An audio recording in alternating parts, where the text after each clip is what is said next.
2024 সালে ইউনূস আর জামাত একটা দীর্ঘমেয়াদী ষড়যন্ত্রের মাধ্যমে এবং বিএনপিকে তাদের মাসল পাওয়ার হিসাবে ব্যবহার করে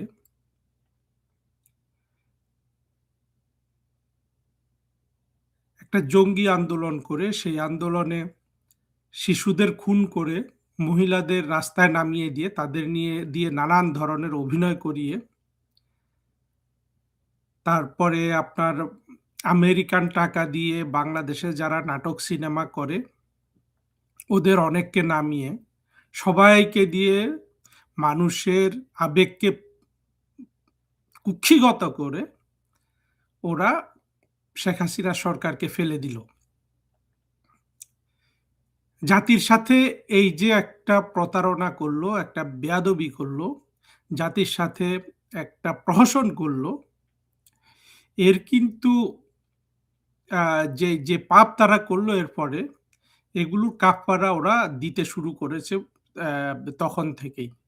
তারা রাষ্ট্রের দখল নিল ইউনূসের নেতৃত্বে এবং দেখলো যে রাষ্ট্রের কোনো উন্নতি করার তাদের কোনো সক্ষমতা নাই। তারা রাষ্ট্রটাকে ধ্বংস করে ফেললো, এর অর্থনীতি ধ্বংস করে ফেললো, মুক্তিযুদ্ধের স্মারক ধ্বংস করে ফেললো, জাতির পিতার বিভিন্ন ভাস্কর্য ভেঙে ফেললো এবং শেখ হাসিনা সরকারের যা কিছু অর্জন ছিল তার অনেক কিছু প্রতীকী অর্থ ওরা ধ্বংস করে দিছে। আর যেগুলো ধ্বংস করতে পারেনি সেগুলোর তারা এনজয় করছে, সেগুলোকে তারা ব্যবহার করে তারা তাদের শাসন চালিয়ে গেছে। যেমন শেখ হাসিনার রেখে যাওয়া টাকা, এই টাকা দিয়ে ইউনূস এবং তার ডাকাত বাহিনী এতদিন কিন্তু আনন্দ করেছে। কিন্তু দেখুন যা কিছুই ওরা করুক, রাষ্ট্রের সাথে বেয়াদবির যে ধরনের অপরাধ হয় এবং সেই অপরাধ থেকে যে আসলে বের হওয়া যায় না, এইটা এখন তাদের এই নির্বাচনটাতে কিন্তু প্রমাণিত হচ্ছে। এইখানে নির্বাচন বলতে হচ্ছে কিন্তু এটাও কিন্তু জাতির সাথে একটা নিষ্ঠুর তামাশা। একটা প্রশ্ন শুধু চিন্তা করে দেখুন, এই ইউনূসের যদি গণতন্ত্রের প্রতি কোনো ধরনের আপনার শ্রদ্ধা থাকতো, কোনো ধরনের আপনার তার গণতন্ত্র বোধ থাকতো, তাহলে কি ইউনূস এই শেষ মুহূর্তে সে নির্বাচনের যে যাকে সে নির্বাচন নাম দিয়েছে তার আগে সে কি বিদেশিদের সাথে এই যে চীনের সাথে মার্কিনীদের সাথে বিভিন্ন চুক্তি করছে সেগুলা কি করতো? কোনো গণতন্ত্রের প্রতি শ্রদ্ধাশীল, নির্বাচনের প্রতি শ্রদ্ধাশীল মানুষরা যদি কোনো সরকার পরিচালনা করে, তারা কি এই ধরনের কাজ করে? করে না।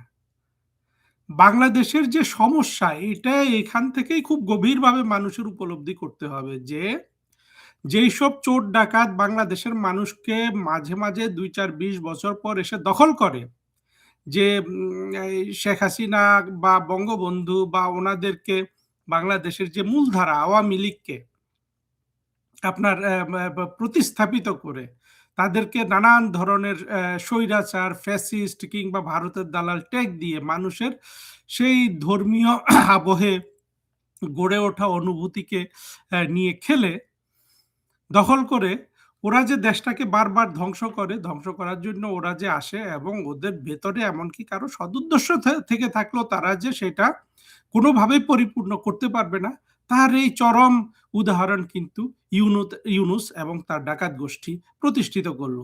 চিন্তা করুন তো, বাংলাদেশের মানুষ ধরে রাখছে যে ২ দিন পরে একটা নির্বাচন হবে, বিএনপি ক্ষমতায় আসবে, তারেক রহমান প্রধানমন্ত্রী হবে। ভালো কথা, বাংলাদেশের অনেক মানুষ এটা ধরে রাখতে পারে। বিএনপির যে ২৫-৩০% রাষ্ট্রের আম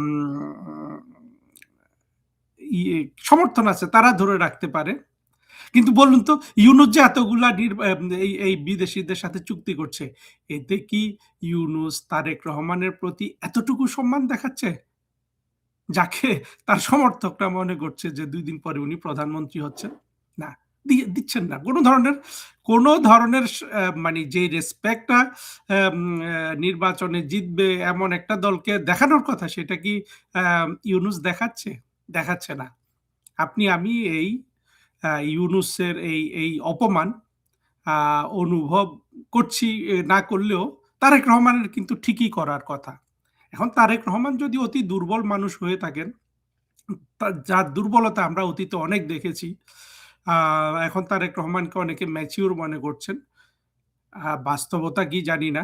কিন্তু এই যে অপমানটা, এই অপমানটা তারেক রহমান অনুভব করুক বা না করুক, ইউনূস যদি সাকসেসফুল না হতে পারে, ইউনূসকে কিন্তু তার আ এই আঁচটা নিতে হবে, এই বেয়াদবিটার। এবং ইউনূসের পুরো ডাকাত বাহিনীকে নিতে হবে। কারণ হলো আপনার ইউনূস তো সব জায়গায় প্রতারণা করে ফেলেছে এবং সারা বিশ্বে ইউনূস যেই চেহারা দেখিয়েছে জঙ্গিদের সাথে নিয়ে, ইউনূসকে সহজে কেউ কিন্তু আশ্রয় দিবে না। ইউনূসের ব্যক্তিগত অনেক বিলিয়ন, বিলিয়ন ডলার আছে, সেগুলো তার আশ্রয় হতে পারে।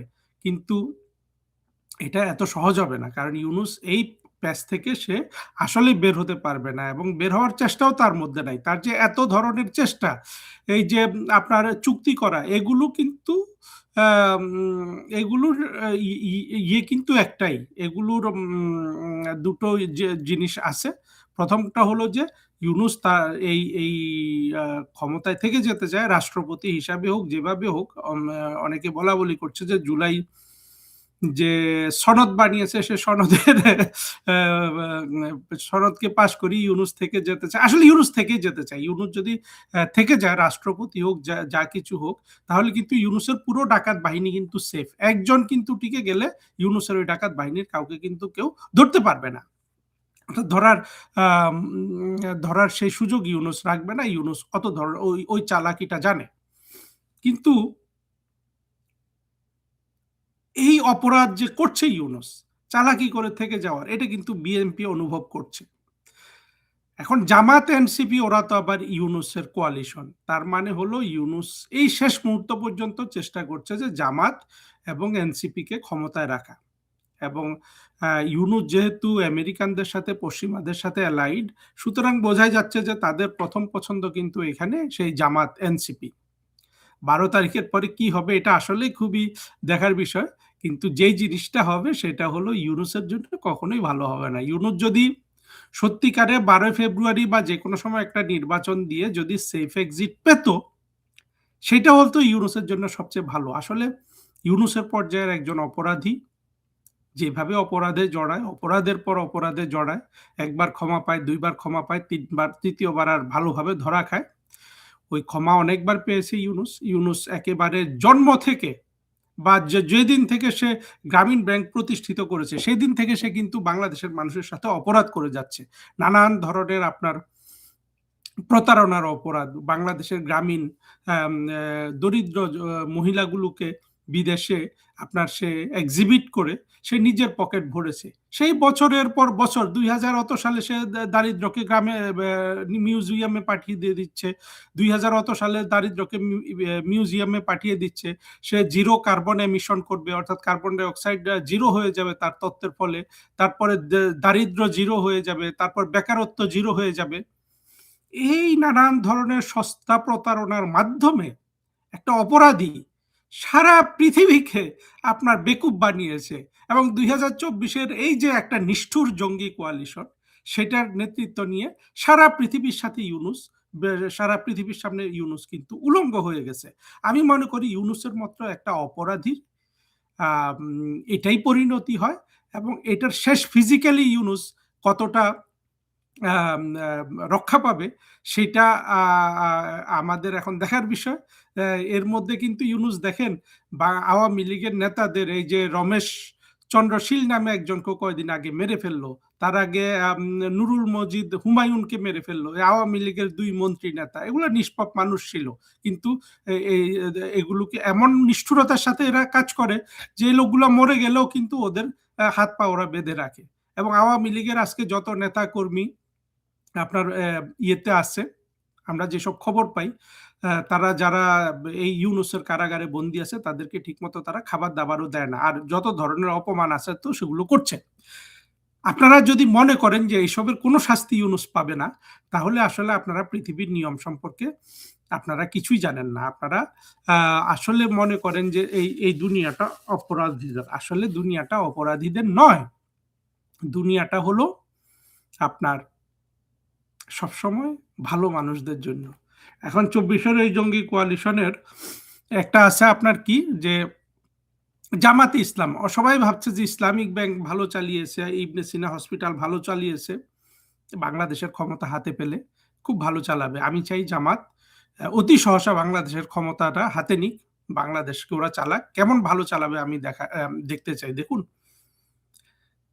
পাকিস্তান রাষ্ট্রটি আজকে যে আদর্শ চলে, যা কিছু যারা চালায়, এরা জামাতের চেয়ে অনেক অভিজ্ঞ লোকজন, অনেক জ্ঞানী গুণী, এরা পড়াশোনা করে, কিন্তু রাষ্ট্রটা চালাতে পারে না। রাষ্ট্রটা, পাকিস্তান রাষ্ট্রের দুরবস্থা কি আমাকে বর্ণনা করতে হবে? আমরা সবাই জানি এটা একটা দেউলিয়া রাষ্ট্র।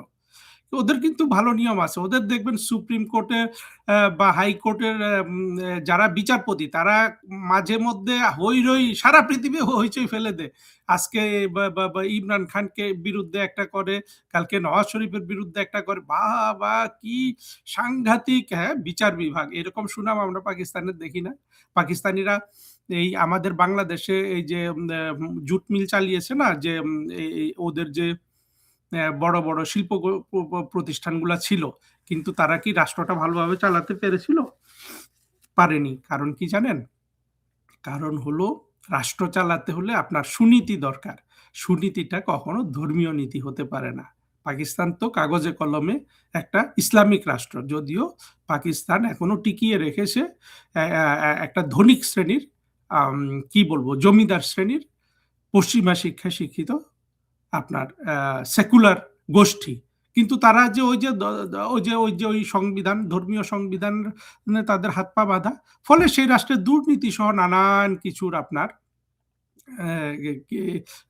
সমাজের মধ্যে দুর্নীতি, অপনীতি, আপনার দুঃশাসন, এগুলো কিন্তু সমাজের মধ্যে একেবারে তৃণমূল পর্যায়ে বিস্তৃত হয়ে আছে, যে একটা জমিদার শ্রেণী একটা দরিদ্র শ্রেণীকে পালে আর রাষ্ট্র চালায়, আর ওই যে ভারতের বিরুদ্ধে শুধু জং করে, যুদ্ধ করে।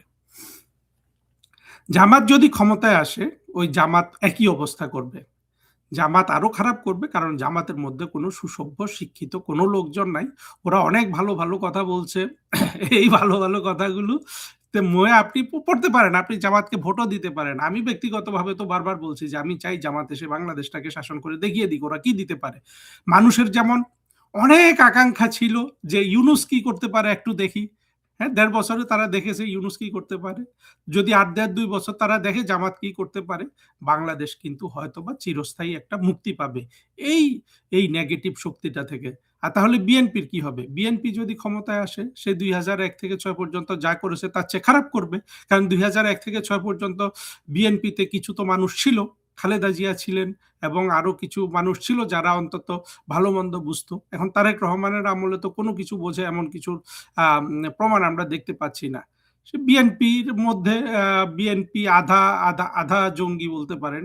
আমরা তো কয়দিন আগে দেখলাম যে আল জাজিরা থেকে সাংবাদিক মির্জা ফখরুলকে যে প্রশ্ন করেছিল যে আপনার দেশে সেকুলারিজমের কি হবে, সে তো সদুত্তর দিতে পারে নাই। আসলে দিতে পারা যায় না। আপনি যখন কোনো না কোনোভাবে আপনি ধর্মীয় রাজনীতি করেন, জিয়াউর রহমান তো বাংলাদেশের ধর্মীয় রাজনীতির প্রবর্তন করেছে। বাংলাদেশের যে আমাদের যে একটা আকাঙ্ক্ষা ছিল, আকাঙ্ক্ষাটা সবার ছিল না, আমার ব্যক্তিগতভাবে ছিল, যেসব বুঝদার মানুষের ছিল, যে একটা একটা আপনার আধুনিক গণতান্ত্রিক অসাম্প্রদায়িক, হ্যাঁ, ধর্মনিরপেক্ষ রাষ্ট্র হবে। সেটা তো প্রথম জিয়াউর রহমানই ধ্বংস করে দিছে, তাই না?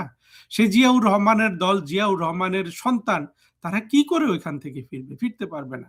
ফলে এই ২১-এর যে জঙ্গি কোয়ালিশন, ইউনুস, জামাত, বিএনপি, অর্থাৎ জামাতের আরো কিছু আপনার গুপ্ত অগুপ্ত সংগঠন আছে, এনসিপি ইত্যাদি, এরা তো সব আত্মঘাতী জঙ্গি। এক একটা হাদি, আমরা হাদিকে দেখেছি না? হাদিকে নিয়ে, হাদির মতো একটা চরম অসভ্য আত্মঘাতী জঙ্গিকে নিয়ে ইউনুসের আমলে বিএনপি সহ মানুষ যেই ধরনের আবেগ দেখিয়েছে, বাংলাদেশের একটা বড় সংখ্যক মানুষও, এতেই বোঝা যাচ্ছে বাংলাদেশের মানুষ আজকে সাংস্কৃতিকভাবে কোন পর্যায়ে আছে। এমন একটা দেশকে কে টেনে তুলতে পারে? কেউ টেনে তুলতে পারে না। একমাত্র মুক্তিযুদ্ধের পক্ষের শক্তি আওয়ামী লীগ ছাড়া, শেখ হাসিনা ছাড়া এই দেশটাকে কেউ কিন্তু টেনে তুলতে পারবে না। আপাতত ওরা যেই প্রহসন করছে জাতির সাথে, এটা চরম বেয়াদবি, চরম নিষ্ঠুরতা। কারণ ওরা ১৮ কোটি মানুষের ভাগ্য নিয়ে খেলছে। এই ১৮ কোটি মানুষের ভাগ্য নিয়ে খেলার জন্য ইউনুস এবং তার ডাকাত বাহিনীর প্রতিটা সদস্য আপনার চরম মূল্য দিবে। ওই যে বাবু রমেশ চন্দ্রের হাত বেঁধে রাখা কিংবা নুরুল মজিদ হুমায়ুনের হাত বেঁধে রাখা, অতটুকু নিষ্ঠুরতা দিয়ে এই এই দেনা পাওনা শোধ হবে না।